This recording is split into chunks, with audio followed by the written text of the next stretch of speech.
يا مساء الورد والفل والياسمين على عيونكم حبايبي، عاملين ايه؟ يا رب دايما تكونوا بألف خير. انا النهارده عملت عجينة السمبوسك، يعني عملت السمبوسك بتاعي في البيت من اول الدقيق لغاية ما طلعت معايا بالشكل الحلو ده. بجد طرية، وبصوا مفيش ورقة لازقة في التانية، حاجة كده في منتهى الجمال. اهي بايدينا عملناها وبدقيق ومية، مش مكلفة ومش بتاخد مني وقت.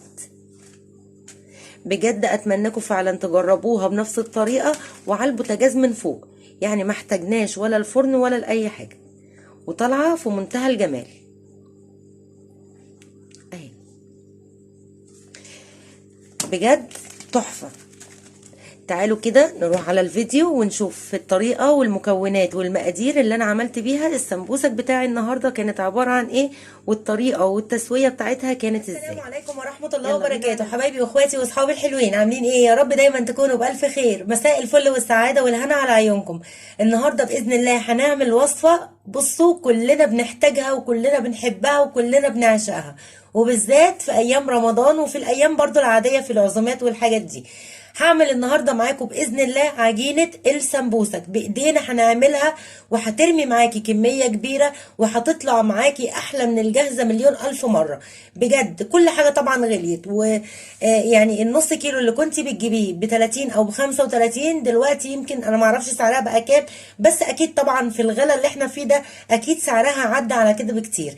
انا النهارده هعملها بطريقه سهله وبسيطه، وهخليكي بكل سهوله ان شاء الله ان شاء الله هتعمليها بايديكي وهتحضريها وتحطيها في تلاجتك، وهتوفر معاكي كتير غير اللي انت بتجيبيها من بره. تعالوا كده نسمي الله ونشوف المكونات والمقادير معايا اللي انا هعمل بيها عجينه السمبوسك النهارده هتكون عباره عن ايه. بس قبل اي حاجه نسمي ونصلي على سيدنا محمد عليه افضل الصلاه والسلام. ما تنسيش الفيديو لو عجبك اللايك بتاعكم الحلو والاشتراك في القناه وتفعيل الجرس عشان يوصلك كل فيديوهاتي اول باول.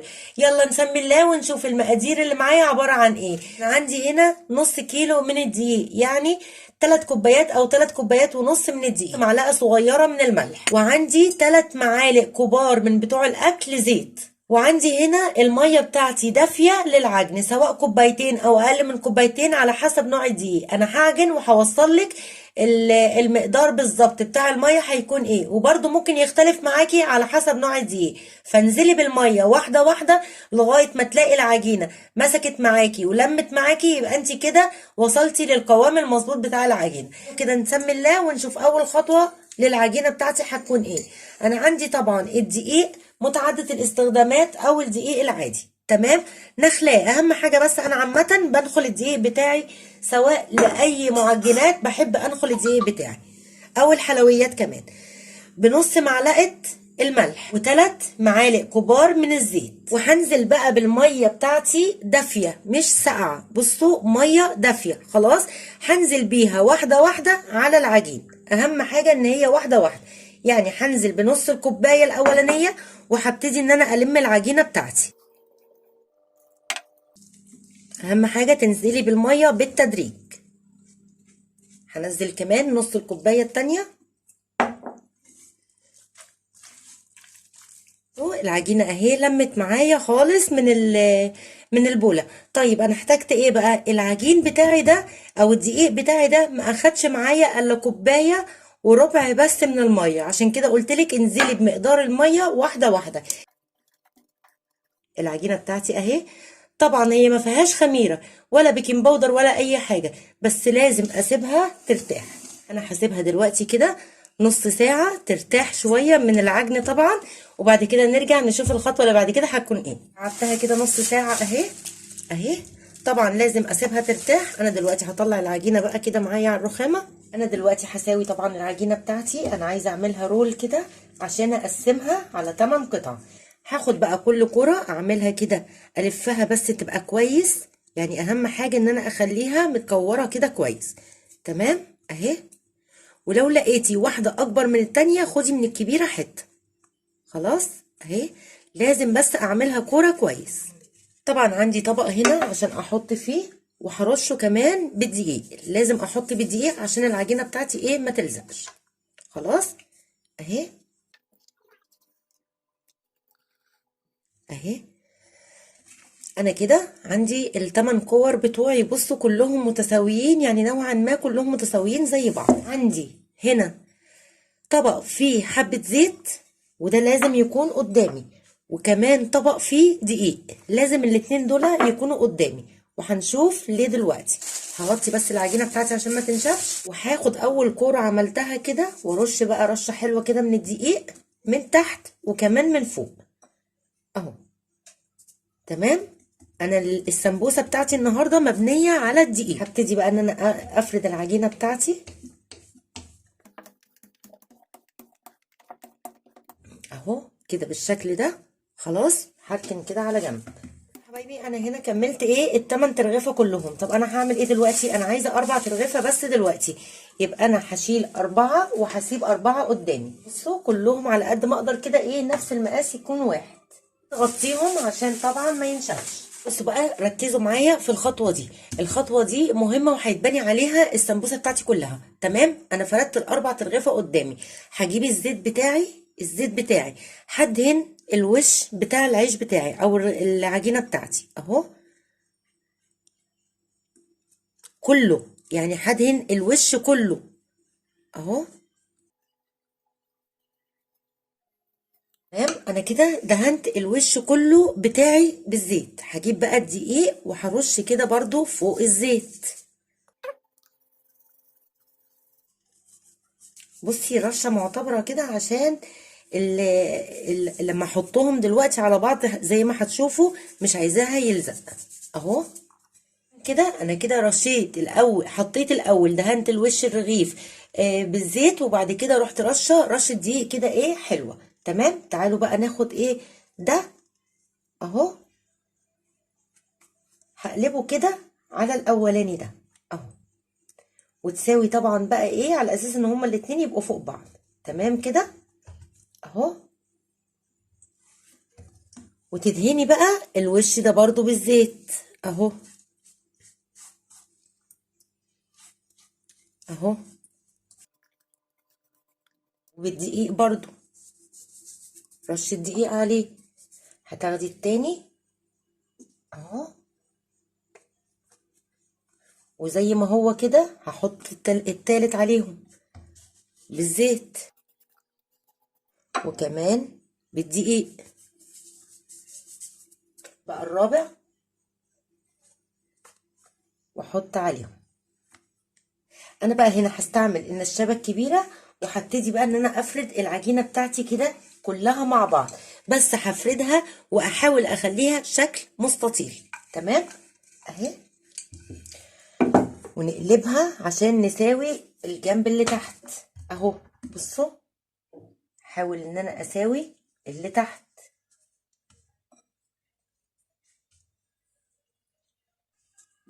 اهو. شديه كده هيتشد معاكي، اول طبقه اللي هو اول رغيف هيتشد معاكي اهو.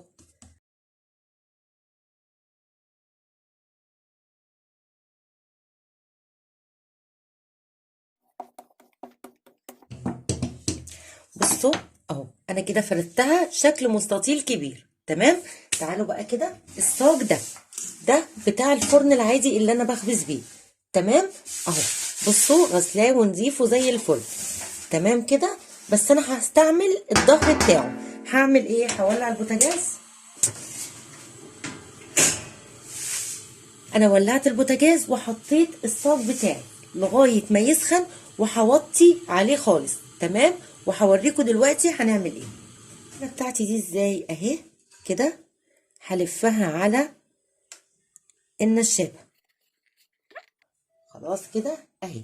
تعالوا بقى كده ايه على البوتاجاز وعلى الصاج بتاعي. هبتدي ان انا طبعا انا موطيه خالص اهو. نفرد بقى العجينه بتاعتي اهي. انا كده فردت العجينه على الصاج. تمام. اول ما احس ان هي ابتدت ان هي تستوي ولونها كده يتغير زي ما انتوا شايفين اهي. بصوا اهي ابتدى اللون بتاعها كده يتغير، هروح قلبها على الناحيه التانيه. خلاص. بصوا اهي قلب الناحيه التانيه. هي من النص استوت، انا عايزه بقى من الجناب اكتر. وهي طبعا دافيه كده هبتدي ان انا ايه اسويها على طول. انا اساوي الحروف بتاعتها من اهي. هبتدي بقى ان انا اقطعها كده ايه الشرايح بتاعتي. خلاص اهي تمام. احط كده على بعضها كده. بصوا بقى طبعا اهي احنا عاملين 4 طبقات اهي. بصوا بسم الله الرحمن الرحيم. بصوا اهي اهي بكل سهولة. تمام بس بسرعة عشان مش عايزاها تنشف اهي. بصوا شايفين اهي. بصوا اهي. بصوا الجمال اهي بكل سهولة. تمام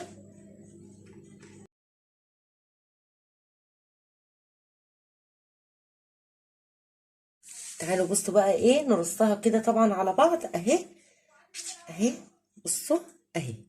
تمام عشان مش عايزاها تنشف عبال ما ايه افرزها واشيلها كلها كده مع بعض اهي اهي. بصوا كل رقه لوحدها كل ورقه لوحدها اهي. بصوا اهي اهي.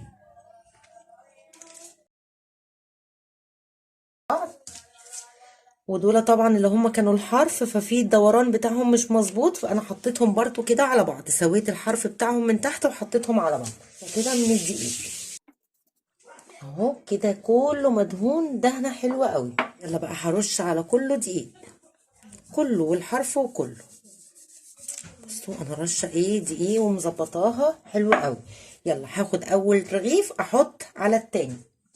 حاولي بس ايه يكون مظبوط.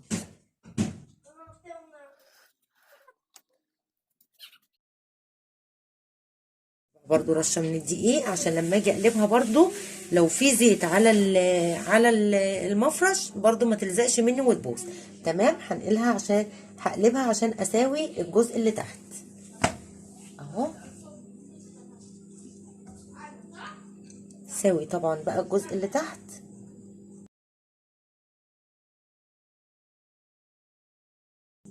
انت لمجرد ان انت ترفعيها بتترفع معاكي يعني. بصي الرقات بتسيب بعضها. تمام يعني ارفعيها وسويها. ترفعي وتشدي الرقه اللي فوق هتطلع معاكي بكل سهوله. نفرد الشكل المستطيل زي الاولانيه بالظبط. ادهنها بس دهنه كده بالدقيق خفيفه خالص اهي.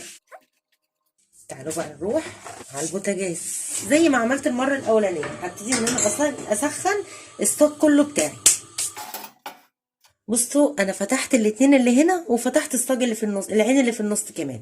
يلا هنزل بقى بالعجينه بتاعتي اهي. بسم الله. بصوا لحد ما احس ان هي اللون بتاعها ابتدى ان هو يفتح بروح قلبها الناحيه التانيه بكل سرعه هتتقلب معاكي لان خلاص هي كده تعتبر مسكت نفسها اهي.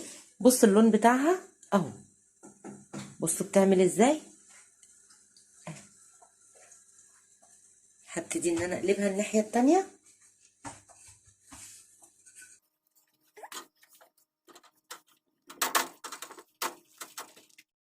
العجينه بتاعتي اهي.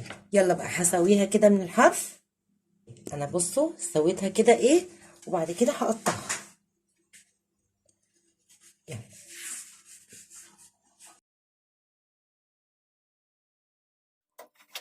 ادي السمبوسك بتاعي. تعالوا بقى كده ايه نفرقهم من بعض نفتحهم اهو. بسم الله الرحمن الرحيم اهي. بصوا اهي بكل سهوله اهي اهي. بصوا بصوا الرقات اهي.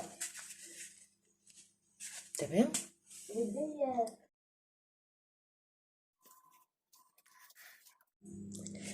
اهي يا حبايبي. طبعا انا فتحتها كلها بقى كده عن بعض عشان ايه عايزه تدقيق وتمقيق كده عشان تفك الرقات من بعض اهي.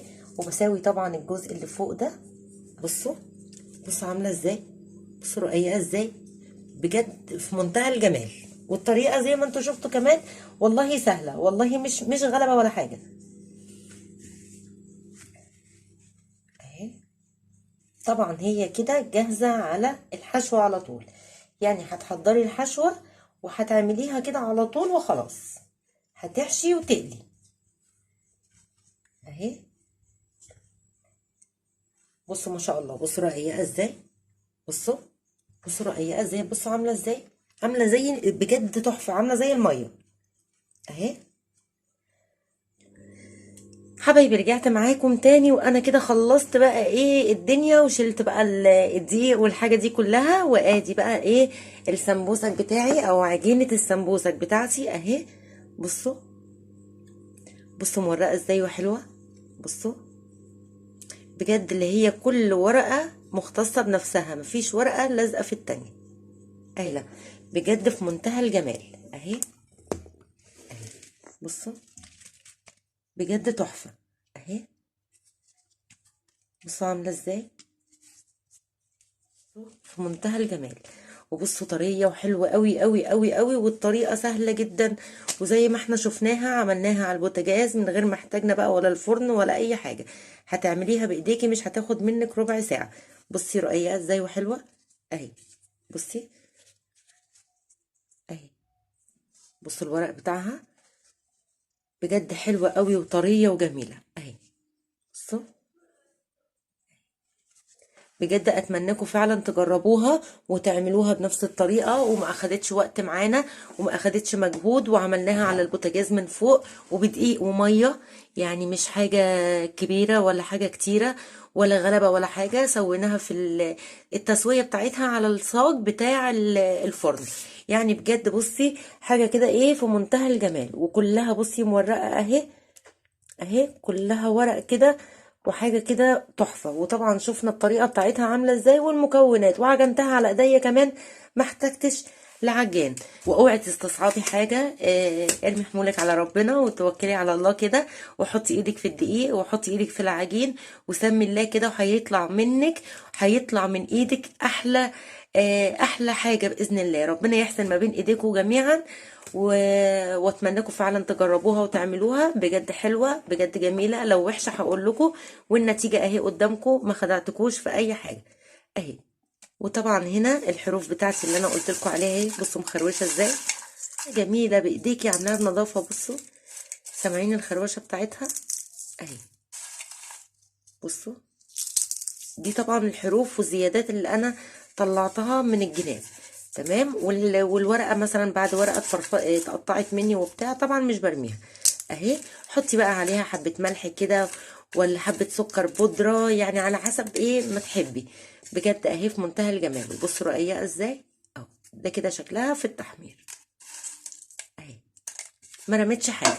باذن الله هتجربوها وهتطلع ناجحه معاكم من اول مره. امشوا بس على المقادير والطريقه بنفس الخطوات كده اللي انا عملتها، وان شاء الله هتطلع احسن مني كمان.